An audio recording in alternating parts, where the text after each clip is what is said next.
الحمدللہ الحمدللہ وحدہ لا شریک لہ والصلاة والسلام علی من لا نبی بعدہ وعلی آلہ واصحابہ الذین اوفوا عہدہ اما بعد فاعوذ باللہ من الشیطان الرجیم بسم اللہ الرحمن الرحیم ما کان محمد ابا احد من رجالکم ولکن رسول اللہ وخاتم النبیین وکان اللہ بکل شیء علیما اللہم صلی علی محمد وعلی آل محمد کما صلیت علی ابراہیم وعلی آل ابراہیم انک حمید مجید اللہم بارک علی محمد وعلی آل محمد کما بارکت علی ابراہیم وعلی آل ابراہیم انک حمید مجید۔ اللہ تعالیٰ کا احسان، فضل اور کرم ہے کہ ہمیں حضور اکرم صلی اللہ علیہ وسلم کا وارث بنایا ہے۔ نبی کریم صلی اللہ علیہ وسلم کی وراثت و علم ہے۔ اللہ پاک نے کرم فرمایا، اللہ نے فضل فرمایا کہ ہمیں اس کے ساتھ تعلق قائم کرنے کی توفیق عطا فرمائی۔ اور میری آج کی گفتگو خالص علماء کرام سے ہے۔ مولانا عبدالقدیر صاحب حافظہ اللہ تعالی، مفتی عبدالستار حنفی صاحب حافظہ اللہ تعالی، ان دو حضرات نے مجھے فرمایا تھا کہ علماء کے حوالے سے تربیتی کنونشن ہے اور اس میں میری شرکت بھی ہو جائے تو مفید رہے گی۔ میں اپنی سعادت سمجھ کر اور اس کے اندر مختصر سی گفتگو کروں گا۔ آپ کا اپنا نظم ہے، جیسے بھی ہے وہ جاری رہے گا۔ میں چند ایک باتیں آپ خدمت میں عرض کر دیتا ہوں۔ اللہ تعالیٰ مجھے بھی اور آپ کو بھی عمل کرنے کی توفیق عطا فرمائے۔ سب سے پہلی بات تو یہ ذہن نشین فرما لیں کہ چونکہ ہم حضور اکرم صلی اللہ علیہ وسلم کے وارث ہیں اور پیغمبر کی وراثت وہ علم ہے، اس لیے جس شخص کے پاس جتنا علم ہوگا اتنا ہی وہ پیغمبر پاک صلی اللہ علیہ وسلم کا صحیح وارث ہوگا۔ اب یہ مجھے اور آپ کو دیکھنا ہے کہ ہمارا علم پختہ ہے، ہمارا علم کمزور ہے، ہمارا علم کیسا ہے۔ عالم کی شان یہ ہے کہ اس کا علم بہت پختہ ہونا چاہیے۔ اگر عالم کا علم پختہ نہیں ہوگا تو وہ رہنمائی نہیں کر پائے گا۔ عالم کے علم کا پختہ ہونا بہت ضروری ہے، اور علوم میں سب سے زیادہ اہمیت کا حامل وہ انسان کا عقیدے کا علم ہے، یعنی عقائد کا پختہ ہونا انتہائی ضروری ہے۔ اگر کسی شخص کو قرآن کریم دیکھ کر بھی پڑھنا نہ آتا ہو اور اس کے عقائد درست ہوں، قرآن پر ایمان لاتا ہو تو ظاہر مومن ہے۔ اور اگر اس کو مکمل قرآن اوپر دیکھ کر ہی نہیں، زبانی تجوید کے ساتھ بھی آتا ہو لیکن عقیدے اس کے قرآن کے موافق نہ ہوں تو مومن نہیں ہے۔ میں اس لیے کہہ رہا ہوں کہ ہم ترین علم وہ عقائد کا علم ہے، عقائد کا علم۔ اس لیے عالم کا علم پختہ ہونا بہت ضروری ہے۔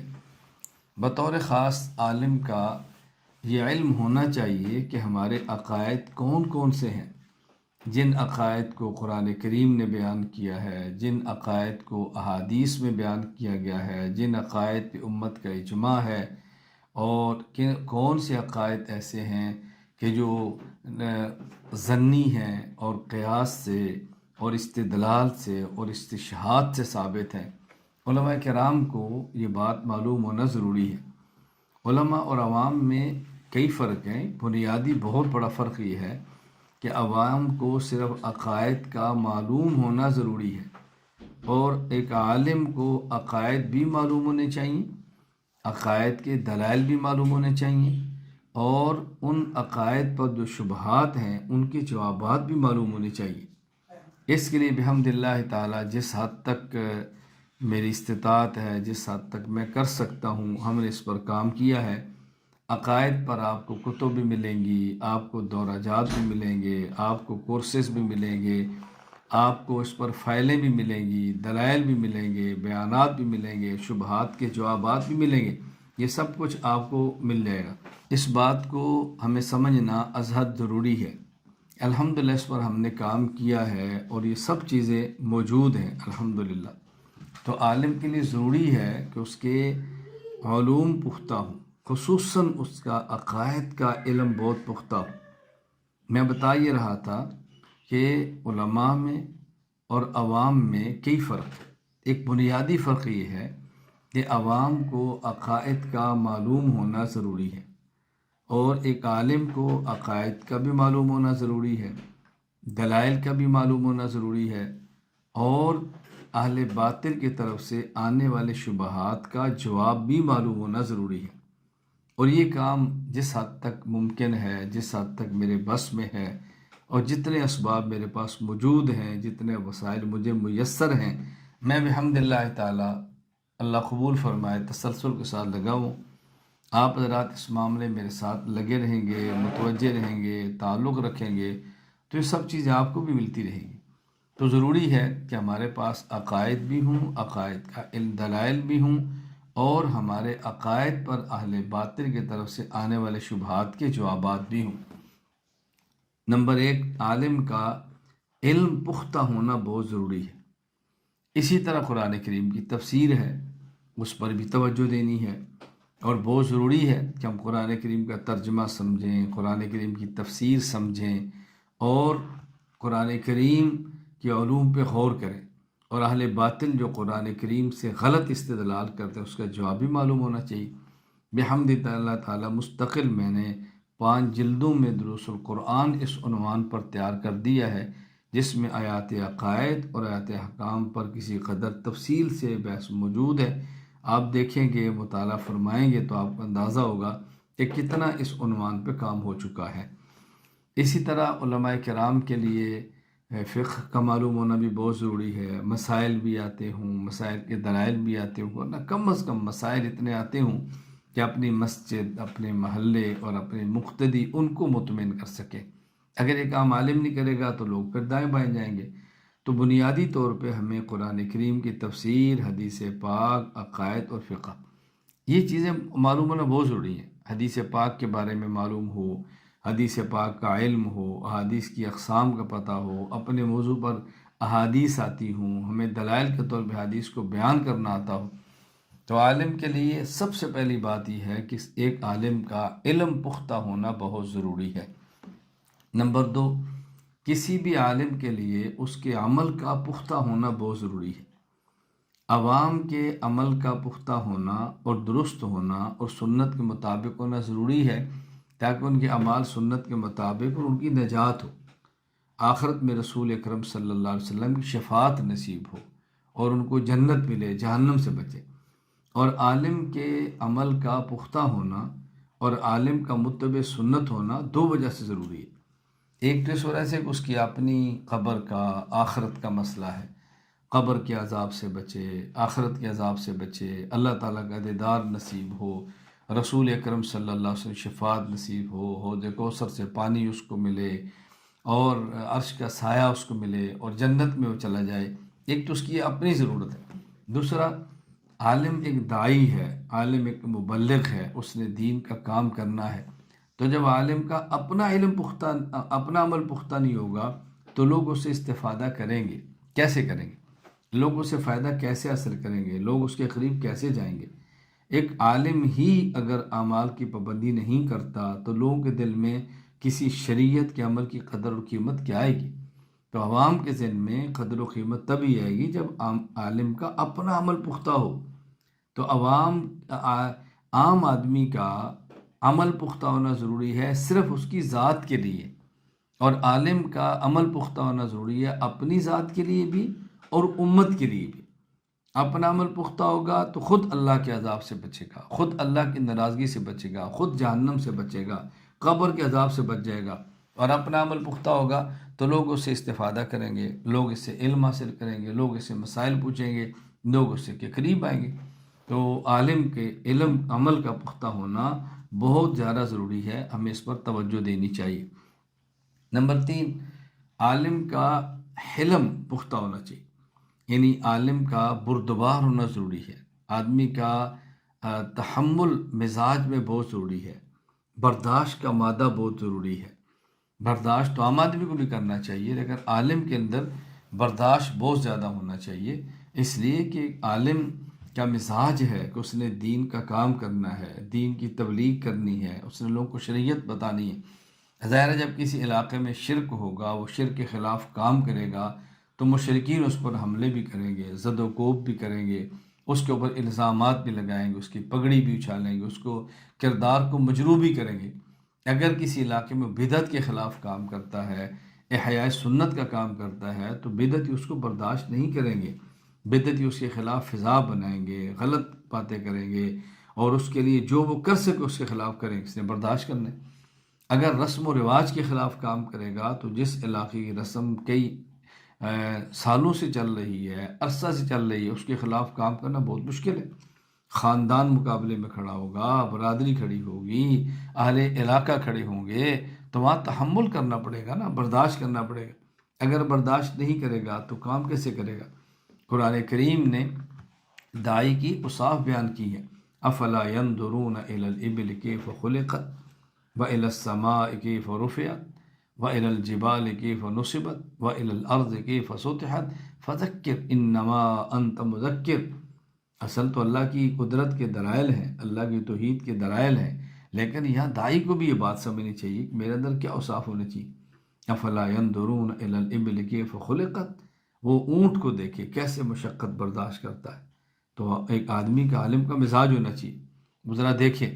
اسی طرح وہ دیکھے آسمان کی بلندیوں کو دیکھے اور زمین کی نرمی کو دیکھے، زمین ہر کسی کو برداشت کرتی ہے، اور وہ پہاڑ کی پختگی کو دیکھے۔ عالم کو بھی چاہیے کہ اس کا حوصلہ ہو، تحمل ہو، پہاڑ کی طرح اپنے موقع پر ڈٹ جائے۔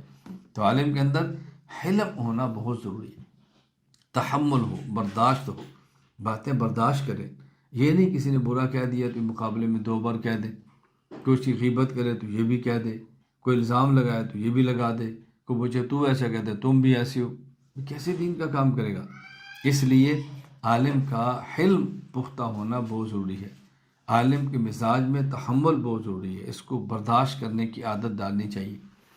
آپ یقین فرمائیں کہ میں اگر اس پہ واقعات عرض کروں تو شاید آپ کے لیے یقین کرنا مشکل ہوگا کہ میں کس حد تک تحمل کے ساتھ دین کے کام میں لگا رہتا ہوں۔ میں اس لیے کہہ رہا ہوں تاکہ آپ کے علم کے اندر میں 1-2 واقعات پیش کر دیتا ہوں۔ ایک مرتبہ میرا ایک جلسہ تھا، اور ظاہر ہے وہ اجتہاد تقلید کے عنوان پہ تھا، اور اس سے غیر مقلدین کو تکلیف ہوتی ہے، اور گن گرج کے ساتھ بیان تھا، اور بحمد اللہ تعالی میں نے پاکستان میں ایک جگہ ہے مامو کانجن، وہاں پہ بیان کیا۔ اس وقت وہاں پہ جامعہ امام اعظم ابو حنیفہ بن گیا ہے، اور دورہ حدیث تک تعلیم ہے۔ اس سال بھی انشاءاللہ اللہ نے چاہا تو یعنی سالانہ کانفرنس بھی ہوگی، خانقاہ بھی بن گئی ہے، کل میں نے کو وقت بھی دے دیا ہے سالانہ جلسے کے لیے۔ میں اب جو بات سمجھانا چاہ رہا ہوں وہ کیا کہ میں وہاں بیان کر کے واپس آیا، رات تقریباً 3 بجے کا وقت ہوگا، مجھے ایک شخص کی بلا مبالغہ، میں قسم اٹھاؤں تو ہانس نہیں ہوگا، 18 مس کالیں آئیں۔ میں نے گاڑی میں تھا تو میں نے یہ سوچ کر کہ ممکن ہے کوئی طالب علم ہو، ممکن ہے کوئی غریب ہو، ممکن ہے کوئی ایسا شخص نادار ہو، وہ کال نہ کر سکتا ہو تو مس کالیں کر رہا ہے۔ میں نے واپسی کال کر، جب میں نے واپسی کال کی تو اس نے مجھے گالیاں دی، اور گالیاں بھی ماں اور بہن کی گالیاں۔ میں تحمل سے سنتا رہا۔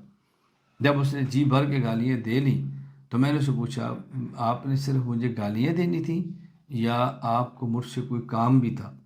اس نے کہا ہاں مجھے کام ہے۔ میں نے کہا کیا کام ہے؟ اس نے کہا مجھے آپ کی بیٹی کا رشتہ چاہیے۔ تو میں نے اسے کہا اگر آپ ناراض نہ ہو میں آپ سے ایک بات پوچھوں، کہیں آپ غیر مقلد تو نہیں ہیں؟ مجھے کہتے کیوں؟ میں نے کہا اس لیے کہ عقل مند آدمی ایسا کام نہیں کر سکتا، جس سے بیٹی کا رشتہ لینا ہو، آدمی اس کی تعریف کرتا ہے، اس کی صفات بیان کرتا ہے، اس سے اچھے تعلقات بناتا ہے، پہلے بندہ کسی کو گالیاں دے اور پھر بیٹی کا رشتہ مانگے، یہ کیسے ہو سکتا ہے؟ تو آپ کو اگر بیٹی کا رشتہ ہے تو اپنی والدہ کو، والد کو بھیج دیں، وہ ہمارے گھر آ جائیں، ہم آپ کے یہاں چکر لگا لیں گے، موافقت ہوگی تو رشتہ کر لیں گے، نہیں ہوگی تو نہیں کریں گے، اس میں گالیاں کی کیا ضرورت ہے؟ آپ یقین فرمائیں مجھے اس وقت اس نے کہا میں آپ سے شیخ معافی مانگتا ہوں، مجھے اللہ کے لیے معاف کر دیں۔ میں نے کہا معاف تو میں کر ہی دوں گا، معافی کا تو مسئلہ ہی نہیں۔ تو میں صرف یہ کہہ رہا ہوں کہ میں آپ کو شاباش دیتا ہوں کہ جو سبق آپ کو پڑھایا تھا نا، وہ سبق آپ کو یاد بھی ہے اور وہ سبق آپ نے سنا بھی دیا، آپ کو شاباش دینی چاہیے۔ تو اب دیکھیں کتنا مشکل ہے اس طرح برداشت کرنے میں۔ ایک واقعہ پیش کروں، اور میں اس طرح کے واقعات گنتا جاؤں تو ہمارا آج کے وقت اسی واقعات میں گزر جائے گا کہ میں آپ کو بتاؤں کہ کیسے کیسے مجھ پر الزامات لگے اور کس طرح لوگوں نے میری مخالفت کی، اور یہ نہیں کہ کس کس نے کی، میں اس کا ذکر بھی نہیں کر سکتا، لیکن بحمد اللہ تعالیٰ میں اپنے موقع پر کھڑا ہوں۔ آپ آج دیکھ رہے ہیں میں میڈیا پر ہوں، ویڈیو بیان ریکارڈ کرا رہا ہوں، لائیو گفتگو کر رہا ہوں۔ کتنے لوگوں نے جب میں میڈیا پر آیا تو مجھے فاسق بھی کہا، فاجر بھی کہا، شہرت کا بھوکا بھی کہا، ریاکار بھی کہا، پتہ نہیں کیا کچھ کہا، لیکن میں بالکل خاموش ہوں۔ میں نے کبھی اس کا جواب بھی نہیں دیا۔ میں نے کہا نا آنے والے وقت میں فیصلہ ہو جائے گا کہ میں ریاکار ہوں، شہرت کا بھوکا ہوں، فاسق ہوں، فاجر ہوں، لالچی ہوں، یا میں یہ دین کی تڑپ اور درد کے ساتھ دین کا کام کر رہا ہوں۔ ایک وقت آئے گا کہ آپ کو خود ہی اندازہ ہو جائے گا۔